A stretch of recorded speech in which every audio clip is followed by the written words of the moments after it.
लीजिए नीरज जी, जिस तरह से दोनों पार्टी के प्रवक्ता बैठे हैं और मुस्लिम वोट बैंक को लेकर के जो बिसात बिछानी शुरू हो रही है चीजों को लेकर के, आजकल अखिलेश यादव सिंह भाई वाला फॉर्मूला जो है वो ज्यादा अपना रहे हैं, वही जगदीश जी भी बोल रहे हैं। तो क्या आपको लगता है कि ये जातिगत चीजें जो समाजवादी पार्टी के मुखिया फैला रहे हैं, हालांकि कोई नई चीज नहीं है, हर पार्टी में अपने अपने आए हैं, आप किस चश्मे से देखते हैं इस चीज को? नीरज जी देखिए कुलभूषण जी, मुझे लगता है कि जैन साहब ने जो बात कही वो एक बात तो उनकी बहुत अच्छी है कि समाजवादी पार्टी पहले ये क्लियर करे कि पीडीए का असली मतलब क्या है। पीडीए जब शुरू हुआ तो पहले तो पीडीए का पिछड़ा दलित अल्पसंख्यक रहा, उसके बाद दोबारा में पीडीए को बदला गया तो पीडीए में उन्होंने अगला कर दिया एक ही जगह, और फिर एक बार नया स्वरूप उसका बीच में आया, आधी आबादी ऐसे कर दी। पहले ये क्लियर करें कि हम कौन से वाले टॉपिक पे रहेंगे, आधी आबादी, अगला या अल्पसंख्यक। शुरुआत जो हुई थी वो हमें और आपको और आदरणीय जगदीश जी को भी पता है कि पहले ए का मतलब क्या था, फिर क्या बदला गया, फिर अब क्या हो रहा है। दूसरी बड़ी बात मुझे लगता है कि समाजवादी पार्टी वो राजनीति कर रही है, और चूंकि विपक्ष की राजनीति कर रही है तो विपक्ष का काम ये होता है कि सरकार को आईना दिखाए। बहुत अच्छी बात है कि उनको जनता से जुड़े मुद्दों पे बात करनी चाहिए, महंगाई, बेरोजगारी, सड़क, बिजली, पानी, स्वास्थ्य, जिनसे जनता को समस्याएं हो रही हैं। बिजली की बात करें, किसान के खेत में पानी नहीं पहुंच रहा है, बिजली के तार गलत तरीके से लगे हैं, किसानों की फसल खड़ी है, गेहूं के फसल के खेत जल जाते हैं। सरकार इन पे बात करे विपक्ष, लेकिन उन मुद्दों से विपक्ष भी नहीं बात करना चाह रहा। सत्ता तो चाहती है, सरकार तो चाहती है कि इन मुद्दों पे बात ही ना हो और उलझे रहे इधर से उधर।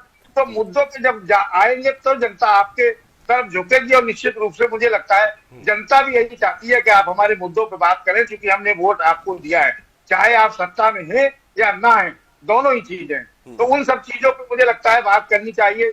और थाने और चौकियों का जो उन्होंने आरोप लगाया है, तो मुझे लगता है कि उनकी बात अपनी सही हो सकती है, तो जो डाटा दे रहे हैं वो सरकार का ही डाटा है। भ्रष्टाचार पे बात करनी चाहिए समाजवादी पार्टी को, मुझे लगता है, क्योंकि भ्रष्टाचार की स्थिति है कि आप देख लीजिए, अभिषेक प्रकाश जी को ही ले लीजिए, अभी अभी मामला ताजा आया है, जिन जिन विभागों में वो रहे उन सबकी जांच हो रही है। अब तो भ्रष्टाचार है, सरकार उस पर रोक नहीं लगा रही। पेपर लीक पे कोई कार्रवाई आगे नहीं बढ़ी, 4 आदमी पकड़ के बैठ गए, मामला क्लोज हो गया। इन सब युवाओं नौजवानों की बात करनी चाहिए, इन मुद्दों पे जाना चाहिए, जिससे हमारे प्रदेश में भविष्य में तरक्की हो, आगे चीजें लाए, सरकार उस पर चौकन्नी हो, उनके खिलाफ कार्रवाई हो। जिस तरह उन्होंने अपराधियों के खिलाफ कार्रवाई की, आज कानून का इकबाल बुलंद है उत्तर प्रदेश में, हम भी स्वीकार करते हैं। उसी तरह शिक्षा माफियाओं के खिलाफ भी आंदोलन करे विपक्ष, और उस पर सरकार से कार्रवाई की मांग करे। तो इन सब चीजों पे मुझे लगता है बात करनी चाहिए। और तमाम ऐसे मुद्दे हैं जो विपक्ष के पास, जिनसे जनता के वोट को प्रभावित किया जा सकता है, जनता को प्रभावित किया जा सकता है, अपनी तरफ मोड़ा जा सकता है।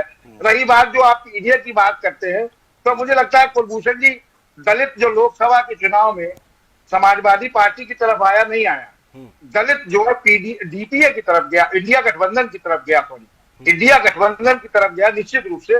और आज की तारीख में जो राजनीतिक दल ये सोच रहे हैं कि दलित को हम मूर्ख बना के ठग लेंगे, तो वो दौर चला गया। दलित बहुत समझदार हो गया, दलित ने लाल किताब नहीं देखी, और भी चीजें देखी दलित ने, तब उसने इंडिया गठबंधन का समर्थन किया निश्चित रूप से। और उत्तर प्रदेश में तो बहुत अच्छी तरह किया, पूरे देश में किया, क्योंकि जो लोग 400 पार की बात कर रहे थे और वो 240 पे आ गए, पूर्ण बहुमत की अपनी सरकार भी नहीं बना पाए, गठबंधन की सरकार बनी।